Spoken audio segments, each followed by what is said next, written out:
अब हम लोग वाह्य बल अनाच्छादन के बारे में पढ़ेंगे। पिछली बार हम लोगों ने देखा था कि इंटरनल फोर्सेस से पृथ्वी में क्या क्या परिवर्तन होते हैं स्थल आकृतियों में।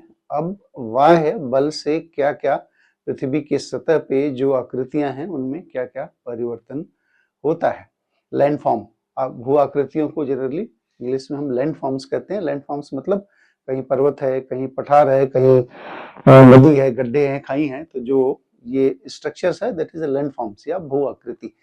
तो इंटरनल फोर्सेस से हम लोगों ने देख लिया क्या होता है। इंटरनल फोर्सेस से पहाड़ बनते हैं, पठार बनते हैं, भूकंप, अर्थक्वेक। ये अब पृथ्वी के सतह पे जो बल है लगता है उससे क्या क्या परिवर्तन होते हैं, तो वाह्य बल के बारे में हम लोग आज देखेंगे।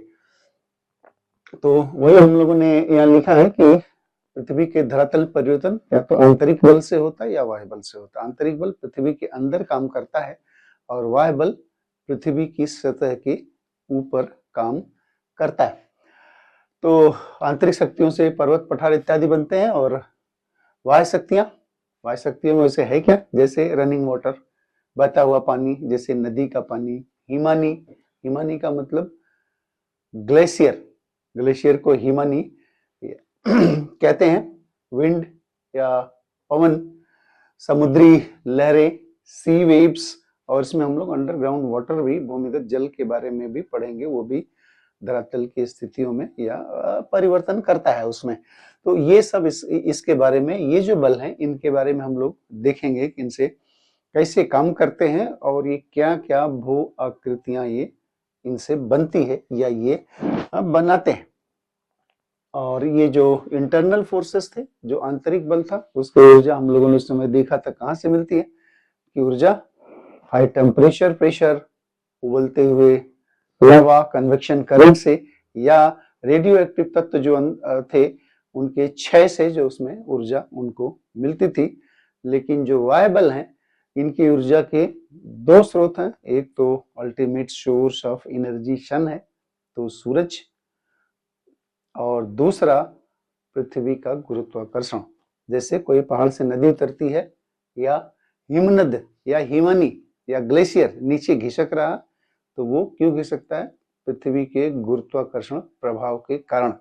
तो दो जगह से ऊर्जा इनको मिलेगी जो वाह्य बल है या वाह्य फैक्टर है, एक तो सूरज से और दूसरा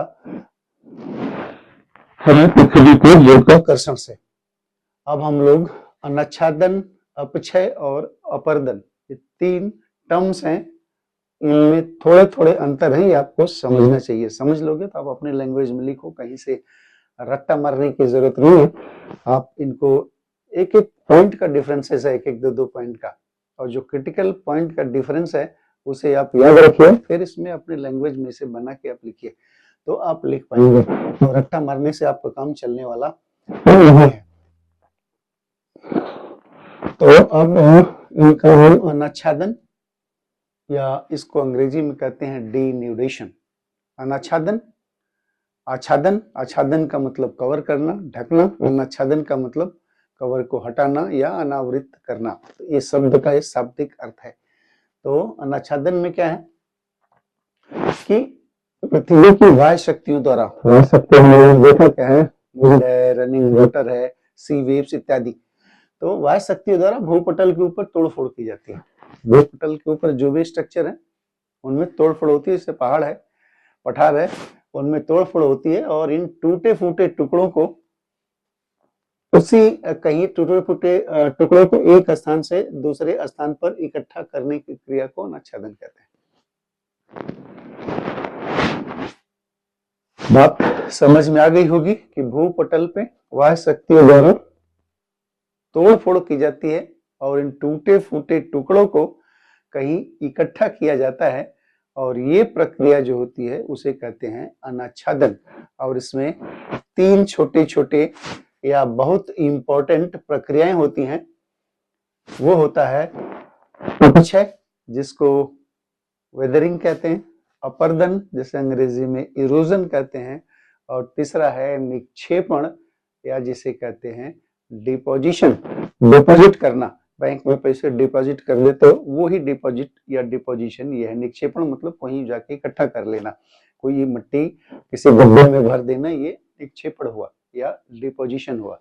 तो तीन प्रोसेस आते हैं, विदरिंग, इरोजन और डिपोजिशन, या अपक्षय, अपर्दन और निक्षेपण। तो डिनोटेशन क्या है? वायु शक्तियों द्वारा पृथ्वी की सतह पर तोड़फोड़ की जाती है और टूटे फूटे टुकड़ों को कहीं ट्रांसपोर्ट करके कहीं ले आके इकट्ठा किया जाता है, और ये पूरा प्रोसेस डिन्यूडेशन या अनाच्छादन कहलाता है। और इसमें तीन प्रक्रियाएं शामिल होती हैं, अपक्षय, अपर्दन और निक्षेपण, विदरिंग, इरोजन और डिपोजिशन। अब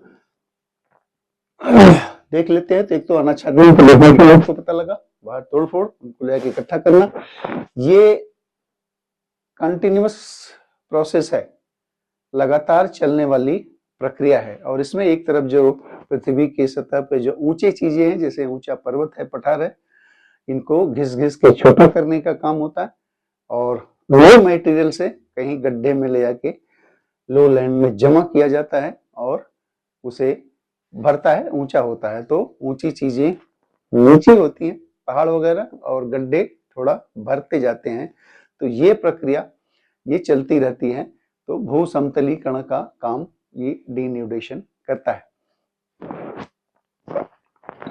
पर्वतों को काटकर नीचा करती है और गड्ढों को भरकर मैदान बनाती है, जिससे पृथ्वी की सतह का पुनर्गठन होता है। तो एक तरह से ये समतलीकरण का काम डिन्यूडेशन या अनाच्छादन आपका करता है। तो चीजें क्लियर हो गई होंगी। अब ये तीन इंपॉर्टेंट प्रोसेस है, अपक्षय, अपर्दन और डिपोजिशन। डिपोजिशन तो इकट्ठा करना है, तो इरोजन और आपका वेदरिंग, अपक्षय और इरोजन, इसके बारे में हम लोग देखे थे। इसमें भी बड़े बारीक बारीक से अंतर है, वो चीजें आपको पता होनी चाहिए। जब भी इस पे आप टिप्पणी भी लिखते हो तो वो अंतर अगर आप नहीं लिखोगे तो आपको मार्क्स नहीं मिलेंगे। तो पहले हम लोग देखेंगे वेदरिंग क्या है। वेदर आप सारे लोग जानते हो कि वेदर का मतलब क्या होता है, वेदर मौसम, और उसी से बना है ये वेदरिंग। और जो इसे डेफिनेशन होगा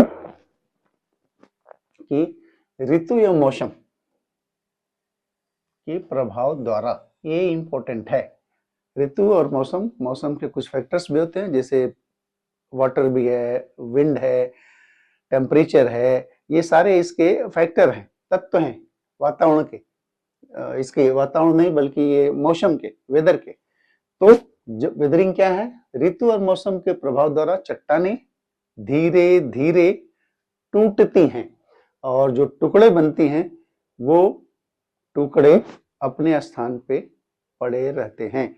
तो वेदरिंग की अगर आप डेफिनेशन देना चाहें तो चट्टानों को अपने स्थान पर टूटने फूटने की इस क्रिया को अपक्षय कहते हैं। इस क्रिया को क्या, कौन सी क्रिया, ऋतु और मौसम के प्रभाव में चट्टानें अपने स्थान पर टूटती हैं, और ये टूटने की प्रक्रिया वेदरिंग कहलाती है। कैसे टूटती है, ऋतु और मौसम के प्रभाव के कारण। तो ये चीजें जरूरी है, टूटना किस वजह से, ऋतु और मौसम के प्रभाव द्वारा जो टूट फूट होती है वो वेदरिंग कहलाता है। और सबसे बड़ा कैरेक्टरिस्टिक फीचर वेदरिंग का क्या है कि उसमें टूटे फूटे टुकड़ों को वहां से उठा के कहीं और नहीं ले जाया जाता, जो चीजें जहां टूट फूट होती है वहीं पड़े रहते। ये वेदरिंग प्रोसेस है या वेदरिंग प्रक्रिया है या आपके अपक्षय है।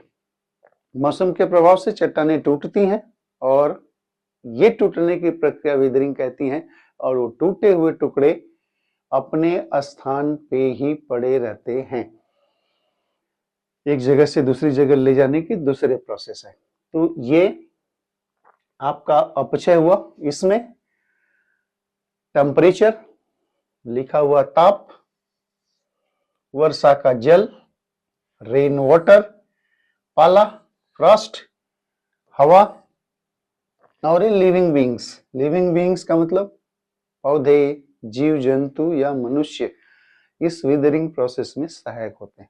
इन्हीं के द्वारा ये टूट फूट की जाती है। तो आप समझ गए होंगे इसका क्या चीज है वेदरिंग क्या है। ऋतु और मौसम के प्रभाव से चट्टानें टूटती हैं और ये टूटने की प्रक्रिया विदरिंग कहलाती है। विदरिंग में टूटे फूटे टुकड़े अपने स्थान पे ही रहते हैं, उठा के कहीं दूर नहीं ले जाए जाते हैं। ये अंतर है, ये इनके फैक्टर है जो इसमें सहायक होते हैं। अब तरह की होती है, एक फिजिकल विदरिंग होती है, दूसरा केमिकल विदरिंग होती है, तीसरा बायोलॉजिकल विदरिंग होती है। ये फिजिकल विदरिंग किस प्रकार से होती है?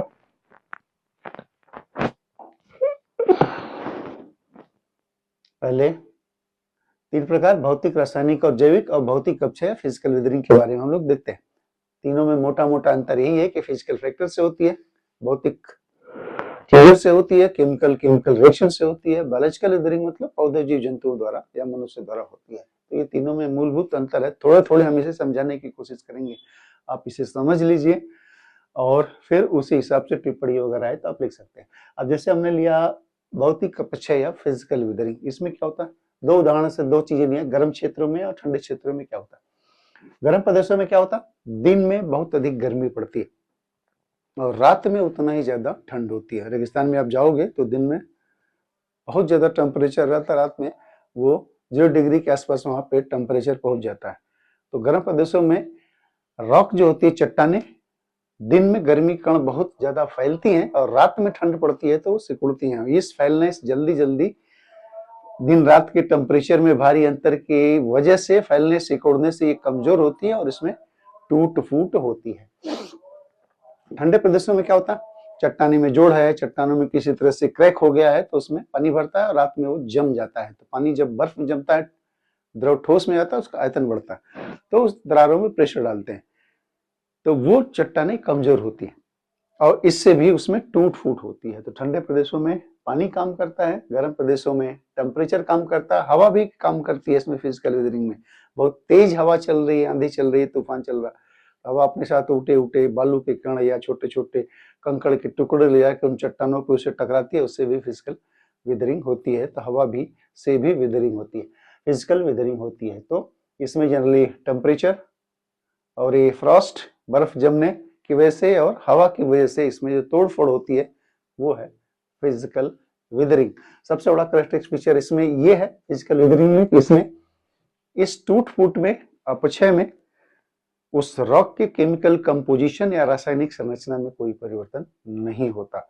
आप केमिकल वेदरिंग पढ़ेंगे तो उनमें केमिकल कंपोजिशन या रासायनिक संरचना में परिवर्तन होता है।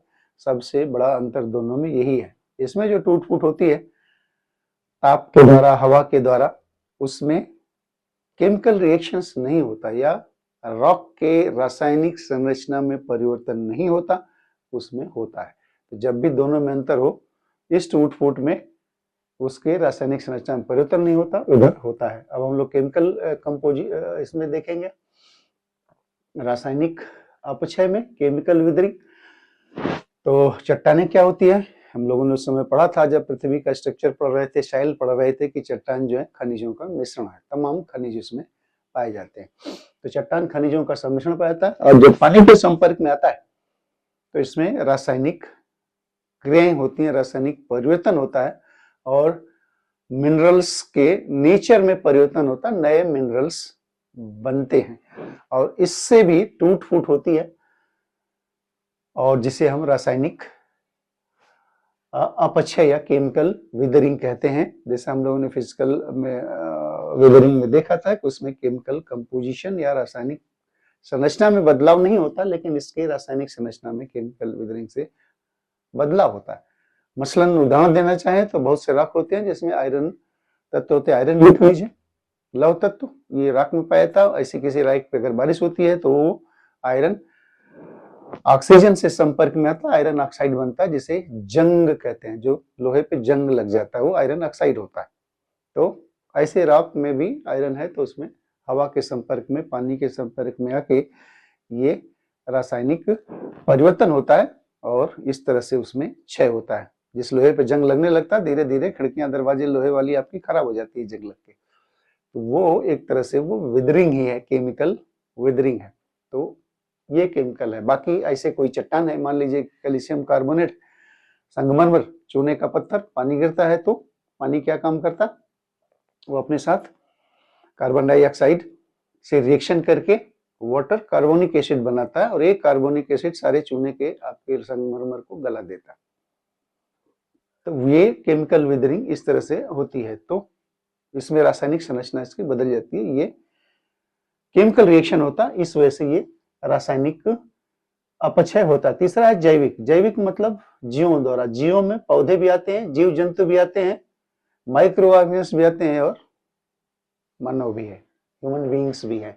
ये भी चट्टानों को तोड़ने फोड़ने का काम करते हैं। कैसे, थोड़ा सा छोटे मोटे एक उदाहरण दे रहे हैं, उसमें आप लोग देख लीजिए। पौधों द्वारा क्या होता है, पौधे क्या करते हैं, कहीं अगर चट्टान में दरार है, आंधी चलती है तो उसमें मिट्टी भर जाती है, हवा अपने साथ छोटे छोटे घास ओस के सीड्स वगैरह ले आके उन दरारों में जमा कर देती है। जब बारिश होती है, नमी होती है तो उसमें मिट्टी चुकी रहती है, तो पौधे उसमें ग्रो कर जाते हैं। तो पौधों की जड़ें जो होते हैं, जब पौधे बड़े होते हैं, ग्रो करते हैं, धीरे धीरे उनकी जड़ें उसी में फैलती हैं, तो उससे भी टूटते हैं। आपने देखा होगा मंदिर वंदिर पे कहीं खिड़की पे बरगद ग्रो कर गया, धीरे धीरे अगर आप उसे न काटें या बिल्डिंग पे भी, तो वो धीरे धीरे धीरे वहां पे दीवारों को तोड़ने का काम करता है।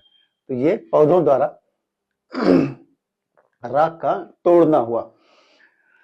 और यही पौधे जब इनकी लाइफ साइकिल पूरी हो जाती है, जब मर जाते हैं तो सड़ने लगते हैं। सड़ने लगते हैं तो फिर इनमें बैक्टीरिया वगैरह सड़ाने लगते हैं, तो फॉर्मिक एसिड बनता है। वो फॉर्मिक एसिड फिर करोजन करता है राख का, फिर उसे क्षय करता है राखों का। तो इस तरह से ये पौधे इन राख को कमजोर करते हैं या इन चट्टानों में तोड़ फोड़ करने का काम करते हैं। जंतु क्या करते हैं, कुछ बरोइंग एनिमल होता है, बरोइंग एनिमल जो बिल बनाते हैं, चूहे हैं, न्योले हैं, इस तरह के और भी जंगली जीव जंतु हैं जो उनमें सुरंग खोद देते हैं और उसमें फिर मिट्टी जाती है, फिर उसमें और भी चीजें रिएक्शन होता है, फिर उसको और चौड़ा करते हैं। तो ये भी जीव जंतु भी उसे बिल खोद के इसे कम करते हैं। माइक्रो ऑर्गेनिजम्स छोटे छोटे, जैसे लाइकेन है या मॉस काई, ये पत्थरों पे बारिश में जमा हो जाते हैं और फिर वहां पे कुछ न कुछ एसिड वगैरह सिक्रीट करते रहते हैं, तो उससे भी एक करोजन होता रहता है उनके सरफेस पे।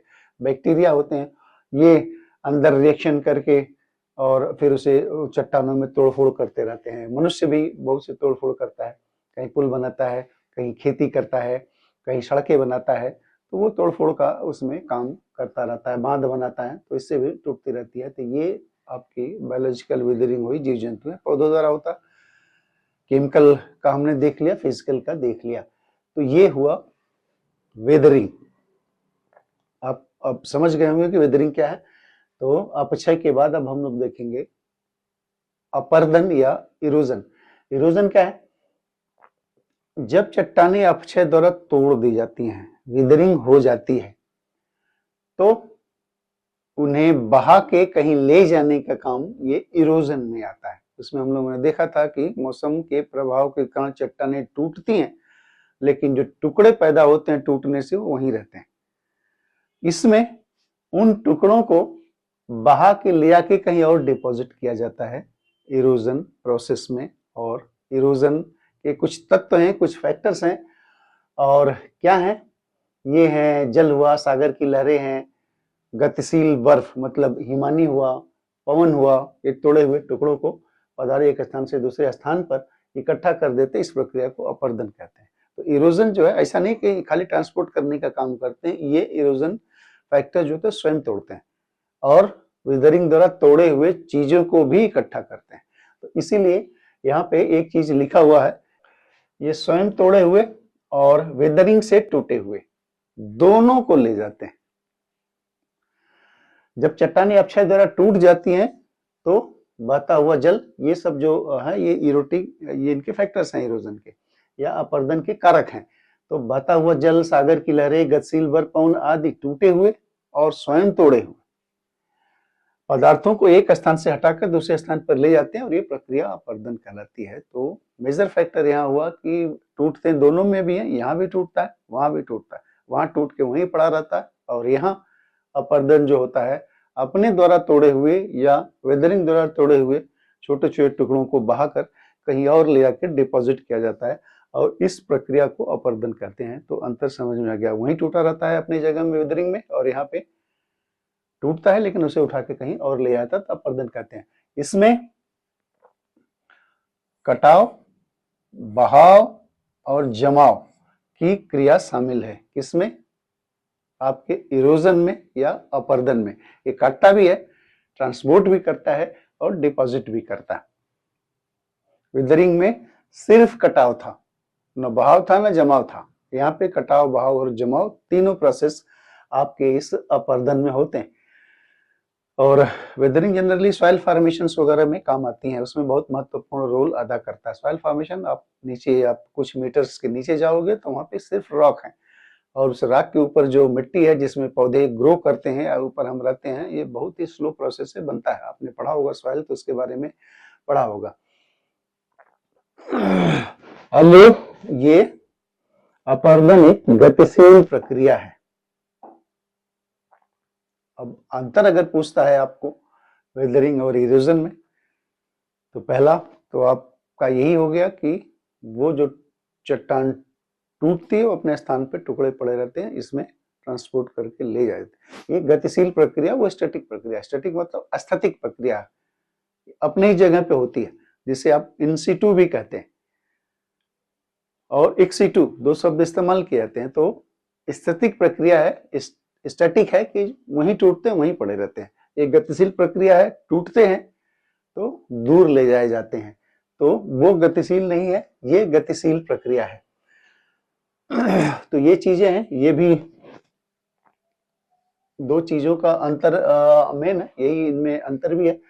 अपर्दन के लिए दो तीन चीजें और छोटी छोटी चीजें हैं, दोनों में अंतर के लिए है। अपर्दन के लिए अपक्षय आवश्यक नहीं है। ऐसा नहीं है कि जो अपक्षय तोड़ता है उसी को ट्रांसपोर्ट करता है। ये अपने द्वारा तोड़े हुए चीजों को भी एक स्थान से दूसरे स्थान पे ले जाता है।